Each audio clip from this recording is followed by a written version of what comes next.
From the broadcast center at BCIT's Burnaby Campus, this is All Talk Radio. You're listening to 1680 The Crow. Good morning and welcome to your 10 a.m. news update. I'm Madison Buckingham and you're listening to 1680 The Crow. We're kicking things off with our producer Sonia Kutenbrauer giving us the rundown of what our newsroom is covering today. What's happening today, Sonia?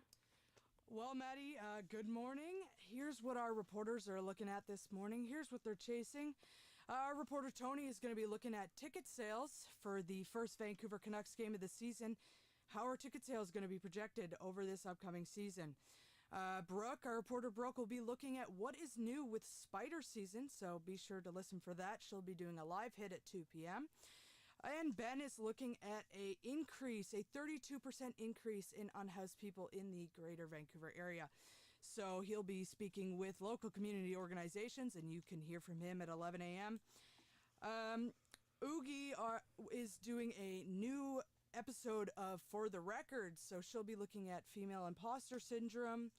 That's sure to be interesting. Also being chased in the newsroom, a new fire safety campaign. Should be interesting as well. How many times can I say that?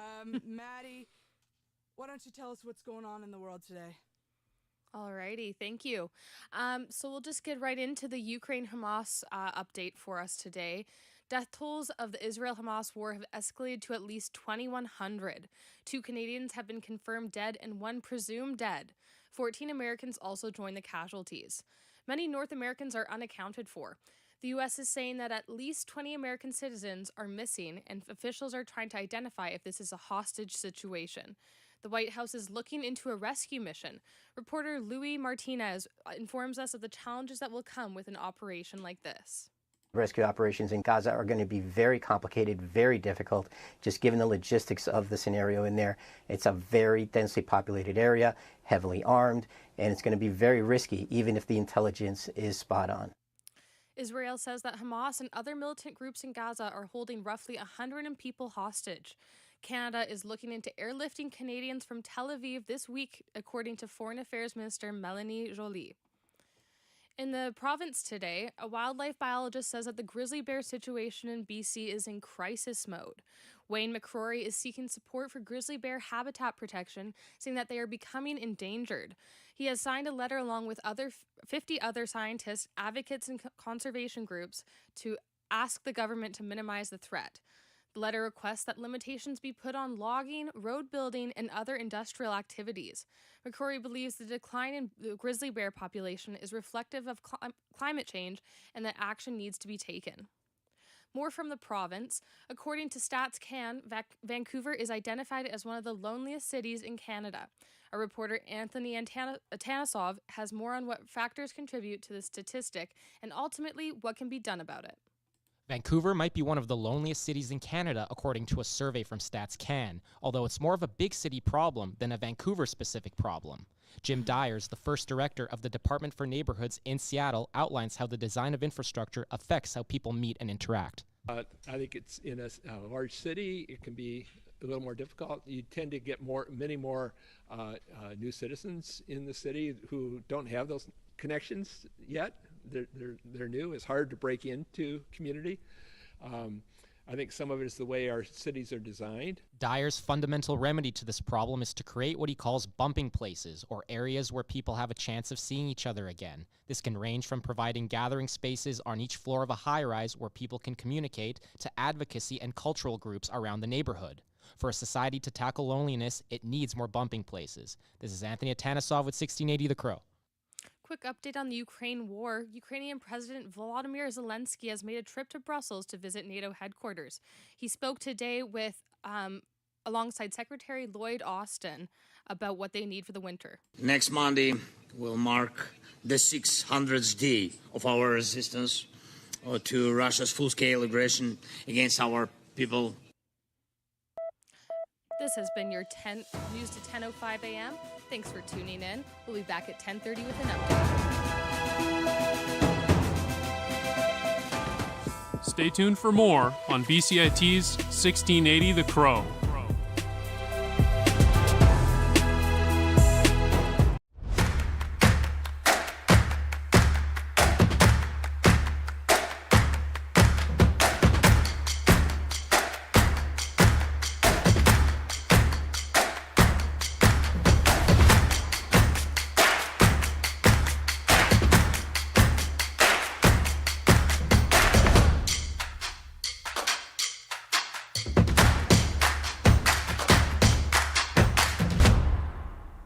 Everything is changing to digital. Everything is online. People aren't just waiting for the 6 o'clock news anymore. People want their news right now. They want to be able to go onto their smartphone, onto the internet, and see the news that they want to see. Vancouver is growing at, a really rapid rate, the Lower Mainland even, and with the tools that we're given here, we're able to cover all of that. Welcome to BCIT Magazine. I'm Radhika Sikakane. In the program, they really leave it up to you. I mean, the help is there when you need it, figuring out how to use the programs like Premiere, Audition, and figuring out how to use the cameras. But it's up to you to sort of experiment and figure out what you can do when you go out in the field. They brought candles and flowers to remember the student who lost her life yesterday. Theresa May says the international community condemns Moscow. They really make sure that you know the basics and you are able to put out a quality product. I'm Brady Trettenero. And I'm Radhika Sikakane. Thank you for tuning in to BCIT Magazine.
This is For the Record on 1680 The Crow.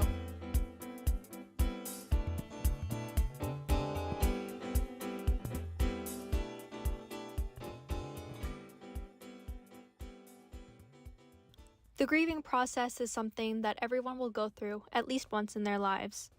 Paula Jardin took her grief and co-created All Souls, a ceremony for people of all cultures to commemorate their loved ones. So today, she is here to talk to us about All Souls and its significance. Hi, how are you today? I'm good, thank you.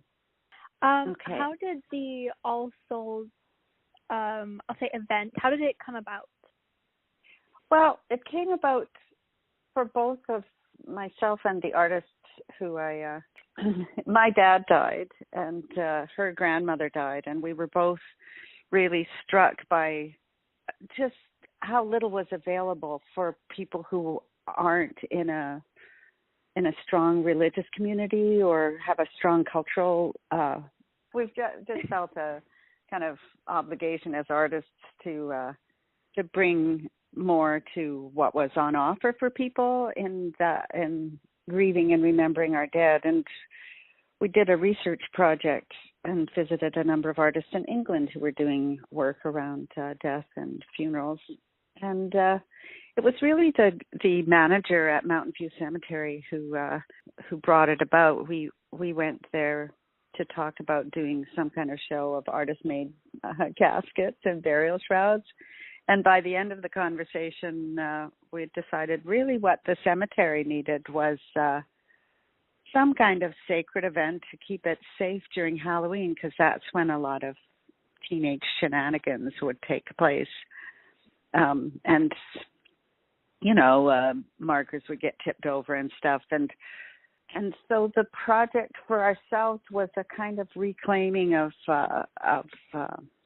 traditions, cultural traditions, to remember our dead and to come together as a community to honor our ancestors and just acknowledge the fleeting nature of life.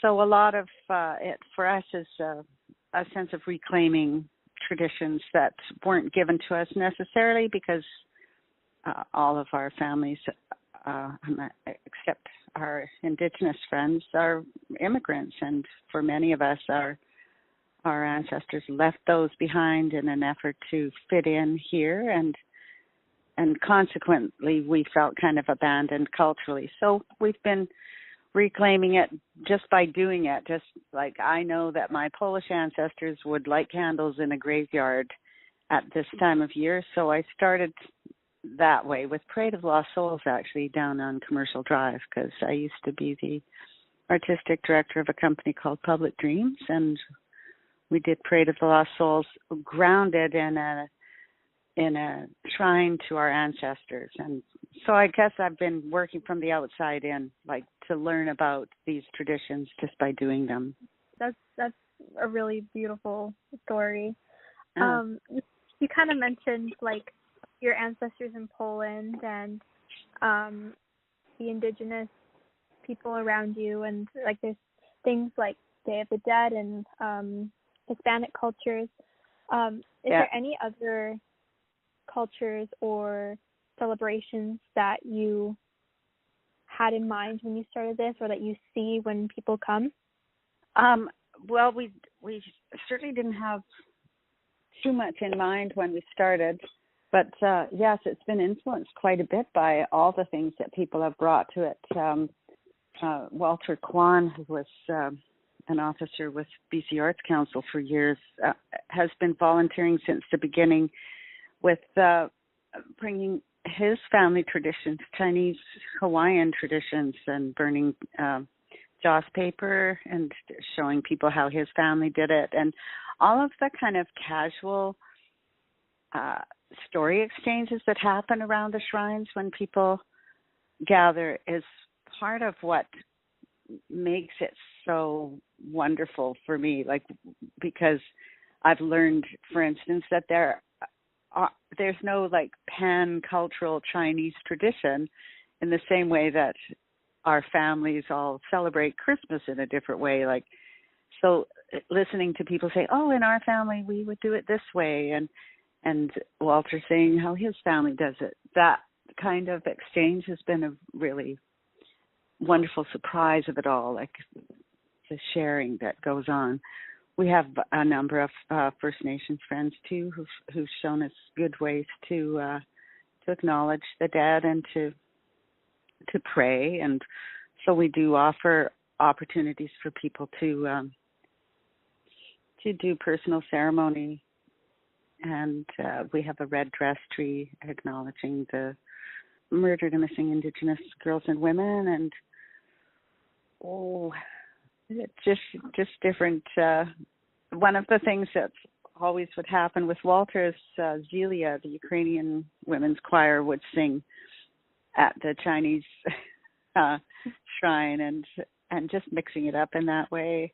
Because really, Brooke, death is very multicultural, if I can put it that way, and we do all have really strong traditions and things that have developed over the years too. We struggled with whether to acknowledge different kinds of death, like suicide in particular, because it's a very complicated grief. And but then both of us had friends who died by suicide in 1 year, and realized that people really, really wanted a place to go to acknowledge this kind of feeling. So there's a shrine in particular to death by suicide, and I don't know. And the infant, I know it's a very it's a deeply moving thing to do, and it's also deeply satisfying and nourishing for me, because what I realized after doing this work for a while, that one of my deepest needs is to feel useful in my community, and this is something that we all need. People really crave ceremony, I've noticed. It's grounding for us. It's a way for us to feel more comfortable in the world. If in your family you don't have that kind of tradition, which I didn't, just trying to find my way to connection has been informed all of this work, and it feels really good. Like, this is our 19th year. We started in 2005, and so we've learned a lot along the way. Yeah. Oh, it's so wonderful. Yeah. It's a hard thing, and everyone goes through it. It's nice. Yeah, I know. That you can go to. Yeah, we do find that there are people who come every year, and also people who come and go, "Hi, I never heard of this." But there's also a beautiful infant burial area at Mountain View Cemetery that is one of the most visited shrines during the memorial period. Aww. Yeah. You guys are doing this between like the last bit of October and the beginning of November. Is there the main reason you chose that was because of Halloween and the damages, or is it also something to do with like the culture around that time of period? Well, there is a real tradition in a lot of cultures, and I realize that they're connected through Catholicism, actually, to celebrate around this time of the year. But it's following traditions, and in my own ancestry, like the Polish, Ukrainian, Eastern European traditions, this is definitely the time of year. And Syria. Oh yeah, one of the ladies who worked at the place we buy candles was saying that she's Serbian, and she said that in her village you could feel the warmth of the cemetery as you walked towards it, because there were so many candles lit in their cemetery. But yes, we chose this time of year because it's a tradition in so many cultures. Yeah, I'm sure you hear so many stories like that from people around the world. Yes. Yeah, and one person I was talking to and he said that the one thing that all of the different cultures he talked to had in common was that they thought other people's customs were strange. Just around burial and final disposition. Everybody's got their own quirky traditions. Yeah. So, yeah. And one of the things that we've learned, too, is that for us, many Indigenous cultures, going into a cemetery at night is not something that you would do. So we've adjusted to that as well. We've learned so much. And so now we have afternoon programming on the weekends, specifically Indigenous drumming and ceremony on the Saturday. And then this year on the Sunday, the poet laureate is going to read a story that she wrote about a young boy whose grandmother died. And then offering people an opportunity to draw a picture of something that they'd like to offer to the fire to send to their ancestors. So there'll be, I'm looking forward to that sharing. At sundown on the 25th, we'll open the memorial period, and the shrines will light the first candles at the shrines. And the fires, we traditionally do a thing called Swedish log, and it's a vertical log cut in an X through it, and you light it from the inside, so it burns from the inside out. It's quite elegant. And we hope to have one of those every night this year. And if we don't have a Swedish log, we'll have a decorative burning barrel. So something for people to gather around to stay warm if they like, and also for ceremonial burning. I'm very, as an artist, very attracted to fire. I grew up in Edmonton where it's dark for most of the year, if I can just exaggerate. And so fire is an element that I use a lot, and just out of practicality too. So because it's cold in the evenings, just to have something for people to be around. But yeah, for ceremony, one year a friend came who had all the letters her mother had ever received, and she just didn't know what to do with them since her mom had passed. And so she spent the evening slowly burning all of those, and that was great. So by accident, I think we've learned some of the significance of the things that we do. Yeah, it feels really good to be there. It's a very gentle event. It's not morbid or scary. We forget that people have to walk through the dark cemetery to get to the area where we have all the memorials, but don't be afraid. It's very nice. Yeah, it seems like a very healing environment. Yes, I hope so, and that's certainly our intention. And we do keep the candles lit all through till the morning of November 2nd. So if somebody comes and leaves a memorial for somebody and they light a candle, we'll go around every day and relight all of the candles so that the memories can stay illuminated, activated. And then, we do a closing ceremony. We just walk around to all of the different shrines as a way to say goodbye and to kind of energetically close the event. And that's something that's kind of evolved on its own, but also from reading about other traditions and understanding that when you open something ritually or ceremonially, you have to close it at the end too. One of the things, what was very instrumental in making this possible was back in 1986, the cemetery was officially full, and a multinational company tried to buy the cemetery from the city of Vancouver, and the religious groups found out about this and said, no way. And to their credit, the city of Vancouver responded by doing a big public process to devise a master plan for the future of the cemetery. And there was a lot of public input, and one of the lines that ended up in the master plan was there should be public and community art in the cemetery.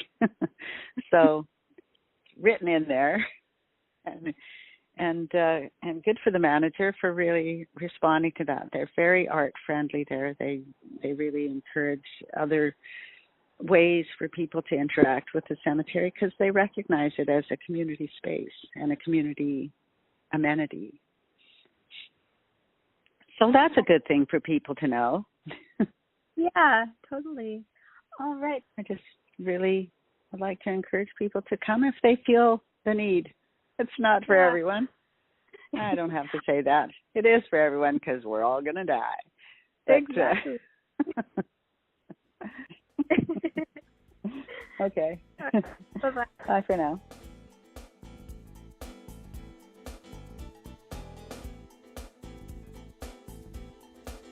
I'm Brooke Jensen, and thank you for listening to For the Record on 1680 The Crow.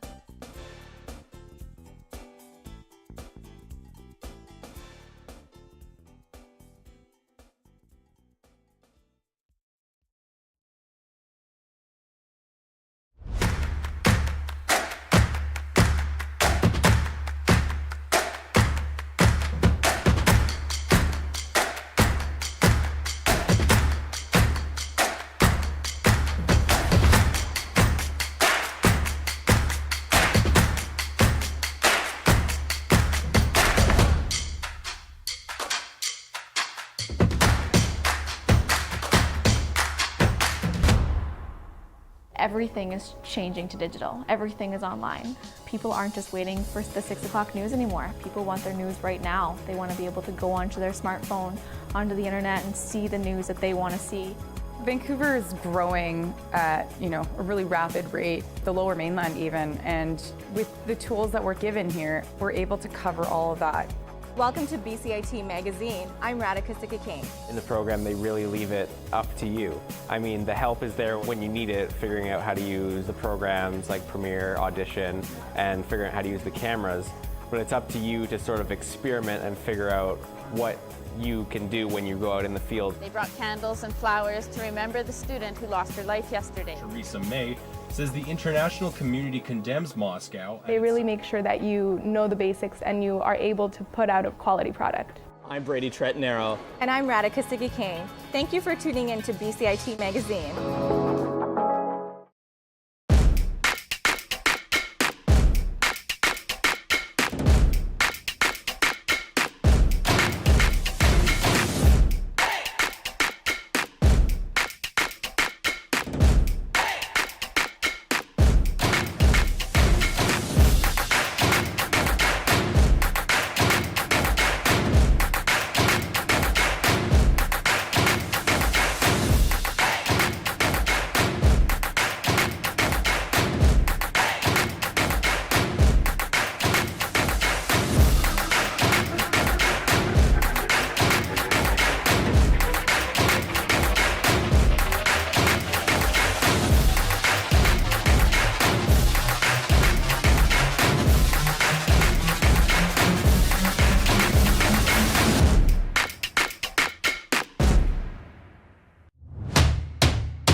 From the broadcast center at BCIT's Burnaby Campus, this is All Talk Radio. You're listening to 1680 The Crow.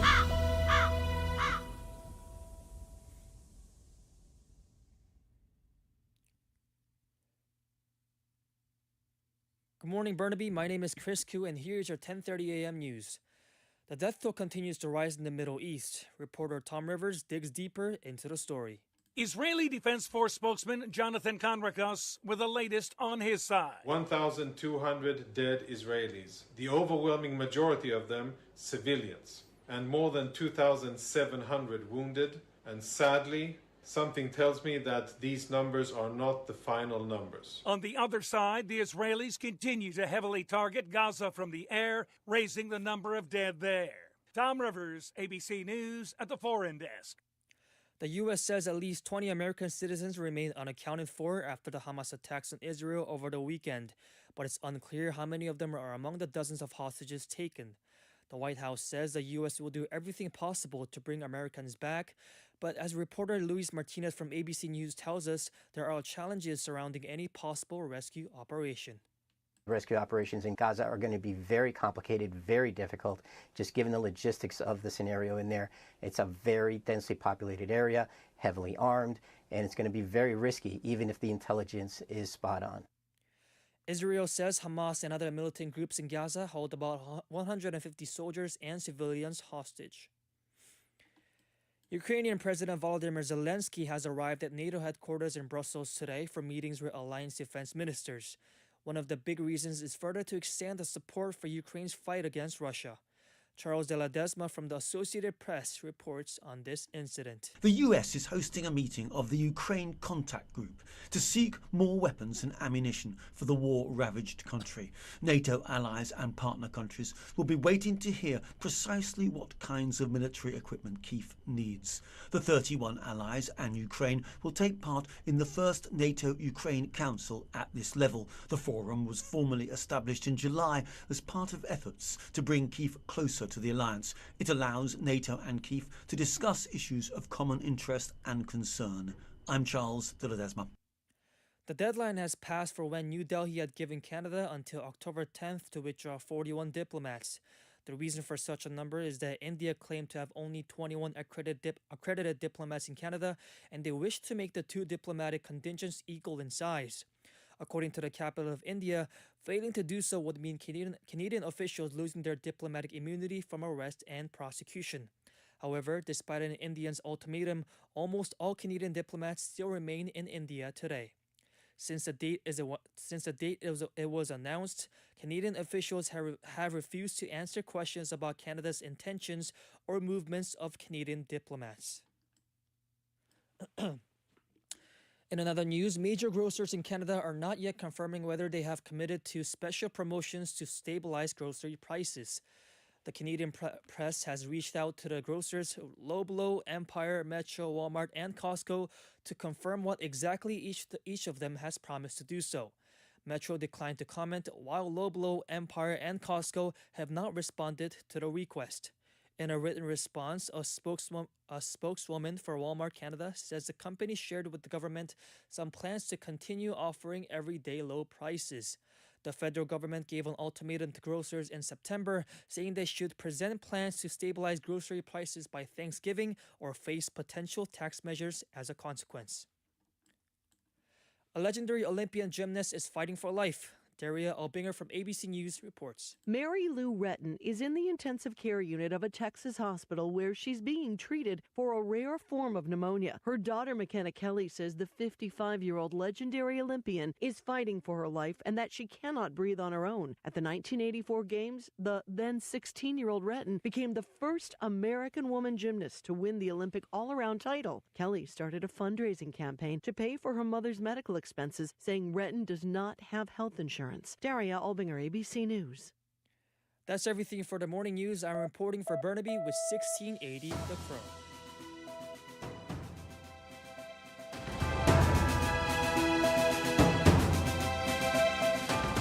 Stay tuned for more on BCIT's 1680 The Crow.